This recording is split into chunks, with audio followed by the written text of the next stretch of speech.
So let's go back to Coastal for a second. So obviously, again, Coastal 4-1, only lost to UVA. They're coming off a win this past week to the best 1-4 team in the country, Old Dominion, which I can't understand why they're 1-4. They are actually a really good football team. Have you watched any ODU games this year, Jack? I was high on them coming into this season. I'm still high on them. I think they're good, and I think that's going to be a hell of a game when JMU plays at ODU in November. It's going to be brutal. I think ODU somehow turns it around and finish the season bowl eligible. But shout out to them. Coastal went out and played a pretty good game. We'll get into that game in a second. Their other wins, though, are against Jacksonville State, which I think everyone sort of assumed was one of the better teams in Conference USA. Not sure that means a whole lot, but who knows? They also beat FCS William and Mary, and then they beat Temple, right? Who, is kind of the artist formerly known as Vanderbilt, but in the American, right? Now, what's interesting is in this game, we are coming into this game after beating them 47-7 in 2022, and then beating them 56-14 last year at their place. So I am telling you, Jay Feasy, this Coastal Carolina team is going to come into our house on Thursday on national television, knowing that we have beaten them 103-21 over the last 2 years. For the people doing math at home, they're going to be fired up. I can guarantee you they had this game circled on their calendars.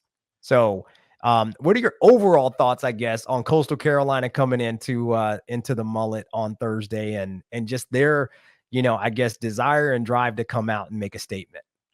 I truly hope the reason JMU lost to ULM was because they were solely focused on Coastal Carolina and just taking it to the Chanticleers. I do hope, I think this has the makings for one of the better Thursday night games we're going to see all season in the Sun Belt. Because like you said, the Chanticleers are coming in with revenge on their mind. They want to punch us in the mouth. They want to give us everything we got. It's going to be very telling how Coach Chesney is as a coach for how JMU responds to that loss to ULM.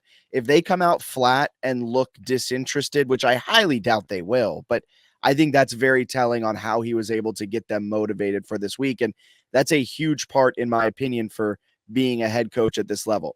I fully expect Chesney will have them all rallied together, bought in, and want to go out there and punch Coastal metaphorically and probably also literally in the mouth. And it's going to make for a great Thursday night atmosphere. Yeah, we'll see. Now, and I'm not only interested to see how our team responds, because I know the message that the coaches are giving. Right. I mean, I think Chesney does a fantastic job of staying positive, optimistic, but also challenging the players around the adversity piece. And I feel like he's done a really good job of putting them in adverse situations all year so that they can, actually be prepared for this situation. I'm more interested to see how our fans react. Honestly, like, I mean, it's a Thursday night game. Everybody's got work. I know that people would be fired up to make the trip to the Berg on a Thursday night to pack the stadium for a 5-0 JMU team. I don't know if going down to Monroe, a team that most people didn't have on their bingo card coming into this season as a loss for the Dukes, how excited everybody's going to be to watch this team come back to Harrisonburg. But I'm going to do my own Bryant Vincent impersonation here. Please, we need the city, we need the alums, we need everybody who can please come out and support the Dukes on Thursday night. It's on national television, and it is a big game because they're 4-1, we're 4-1, and I do believe that the entire trajectory of the rest of the season sort of hinges on this game. And if we can go out and get a W, then we've got the mini bye, and then we go back into the rest of the Sun Belt play. Now, if we think about the Shants on offense, obviously Ethan Vasco is their leader. He's their quarterback. He's an experienced quarterback. I think he unfortunately has played against us twice. So he's attributed to, the beat down that we've put on them over the last couple of years. because Grayson McCall was hurt both times we've played the Chants. But Vasco is, he's taken that experience and he's actually having a really good season this year. He's actually even also led the team in rushing a couple of times this year. So he's sort of a dual threat quarterback. And if you look at them on offense right now, they're way more balanced on offense than they were under him a year ago. Last year, he was more of a run threat. I think this year he's more of a pass and run quarterback. So I guess what are your overall thoughts on Vasco and just their offensive prowess over in Conway? Yeah, they're doing a good job. I believe now under second year head coach Tim Beck, kind of learning the system a little bit more. I think last year was a bit of a feeling out process for both the coach and the players there. But Vasco, he won that quarterback competition. They brought in a Michigan State transfer who couldn't win it. So they quote unquote incumbent, the old guy who's been in the room for a few years, sounds similar to what's happened to JMU as well, beats out the Power 4 transfer. And he's played exceptionally well. The Coastal Carolina offense is electric through the air. They rank 16th in the nation in expected points added per pass. You knew it's 51 minutes into the podcast, but we finally get our EPA drop in there.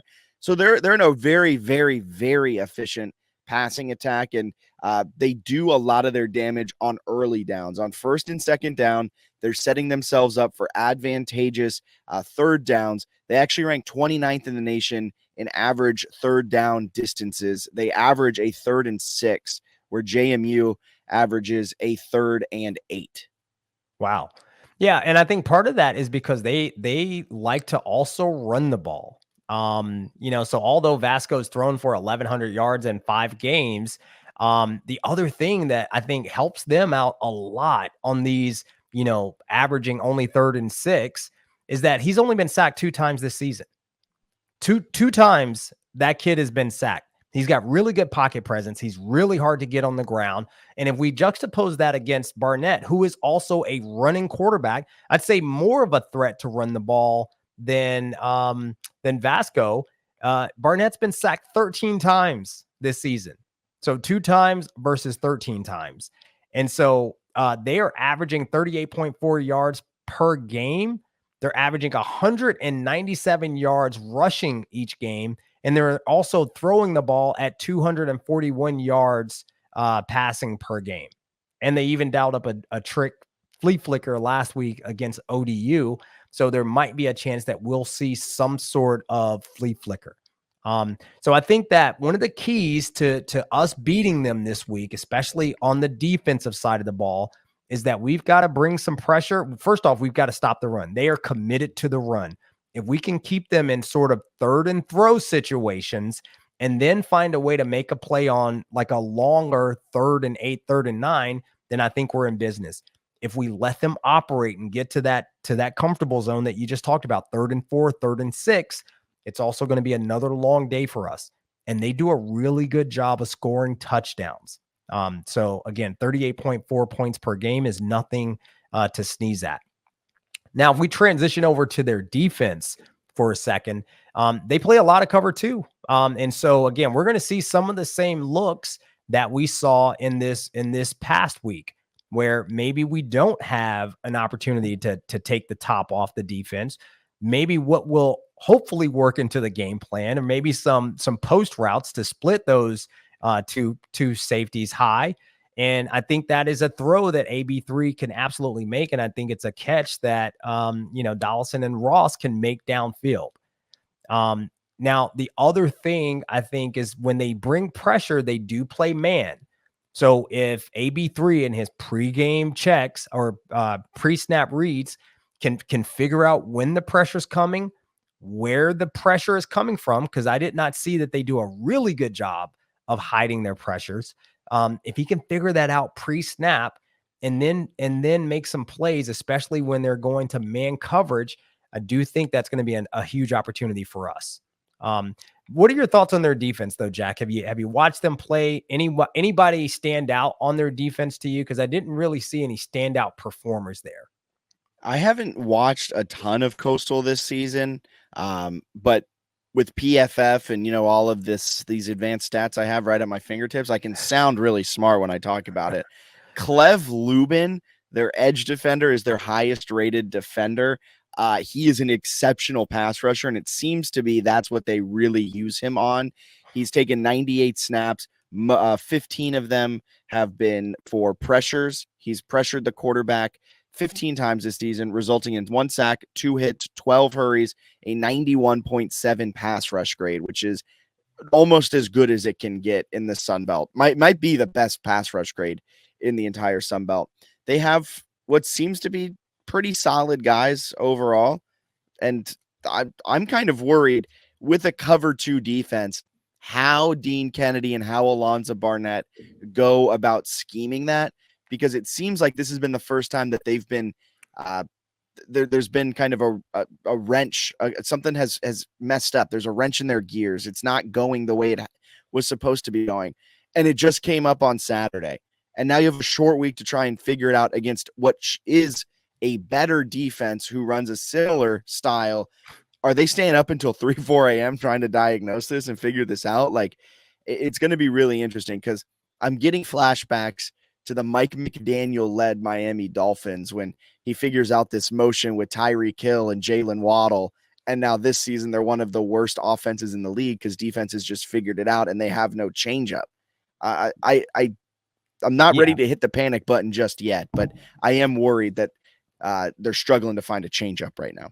Yeah, I don't know that this is a better team on defense. I would tell you from my vantage point that ULM's defense is far and above a much tougher defense, especially up front, especially on the run, than I think this Coastal Carolina team is. I mean, Coastal is susceptible to the run game. They've given up a lot of yards, rushing yards. I think they gave up over like 350 yards to UVA on the ground. And a lot of that were chunk yards by their quarterback, Calandria. So they are absolutely susceptible to that. And I think that AB3 using his legs, not necessarily on the designed, I'm going to send my quarterback up the A gap kind of runs. I'm not a fan of that, but maybe on some of those plays where he can extend drives, use his legs, and then maybe still look downfield and find some receivers wide open. I mean, I think that's where we start to win. I also think that George Pettaway is going to have a great game in this game, because I'm telling you, this defense is susceptible to some big running plays. If you watch the ODU game, ODU broke off some 8, 9, 10-yard plays that were maybe a block away, and a better athlete like a George Pettaway could have taken some of those plays to the house. And so I'm really looking forward to seeing what our running game can do against this defense. I truly believe we're going to get off our passing game, but if our running game, if we can go in and run the ball against this team, do our own version of ULM and control the clock and time of possession, I think we win this game by a couple of scores.